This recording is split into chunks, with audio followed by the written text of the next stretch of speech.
कोई वैश्या वृत्ति करने के लिए कोई बेटी, कोई बहन वैश्यालय में पहुंच गई है, वो अपनी मर्जी से नहीं गई होगी बंधु। कोई भी संतान पैदा होती है इस दुनिया में तो वैश्या बनने के लिए पैदा नहीं होती। दुनिया में कोई भी संतान, कोई भी बेटी कभी ये सोच करके पैदा नहीं होती, कि कोई मां पैदा नहीं करती कि इसको वैश्या बनाऊंगी।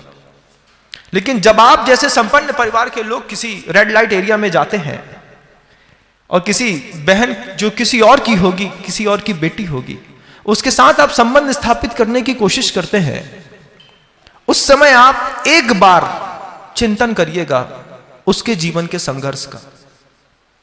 क्या संघर्ष कर रही है ये बेटी कि 100 रुपए के लिए ये अपनी पूरी अस्मिता दांव में लगा के बैठी है। ये 100 रुपए का क्या करेगी?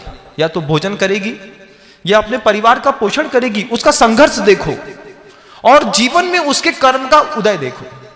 कैसे पाप कर्म का उदय है कि अपने इस शरीर का पोषण करने के लिए इस बेटी को यह व्यवसाय अपनाना पड़ा। आज हिंसा का युग है बंधु, आप इसको नकार नहीं सकते और आप अपने आप को टटोलिए, बस अपने अंतर मन को टटोलो कि आज शाम को तुम जहां जाने का विचार कर रहे हो या फिर तुम जाओगे, चाहे वो बियर बार हो, चाहे किसी वैश्यालय हो, वहां पर जाकर के तुम देखना उस बेटी के जीवन का संघर्ष, उस बेटी के जीवन का कर्म का उदय देखना। बेटो ये मत देखना कि उसमें कमी क्या है, कैसे मुस्कुराती है, कैसे हाव भाव दिखाती है, वो उसकी मजबूरी है। उसके पीछे उसकी दो चीजें और हैं, संघर्ष और कर्म का उदय।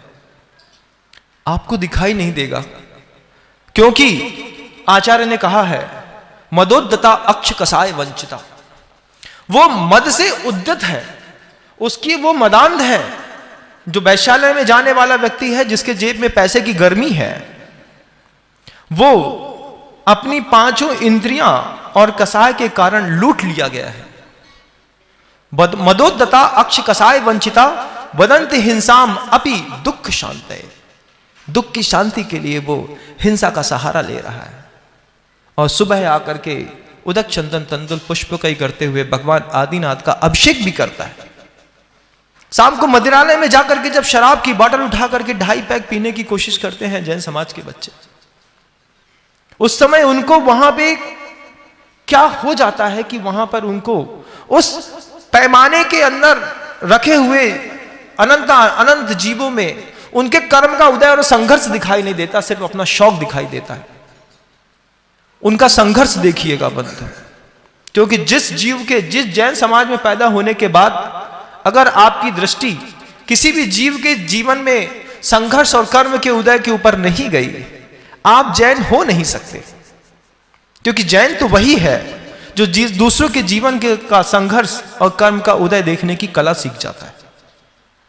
हो सकता है आपने इससे पहले इन 2 शब्दों पे कभी विचार न किया हो सकता है कभी किसी सद्गुरु के माध्यम से आपको कभी किसी दूसरे के जीवन के संघर्ष और कर्म के उदय को देखने की बात ना बताई गई हो।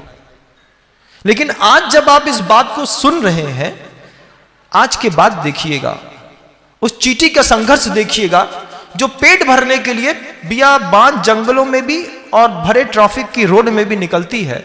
उसको यह नहीं पता कि मेरे ऊपर से ट्रक चढ़ाया जाने वाला है, कि कोई मुझे कुचलने वाला है। उसको तो सिर्फ पेट भरना है।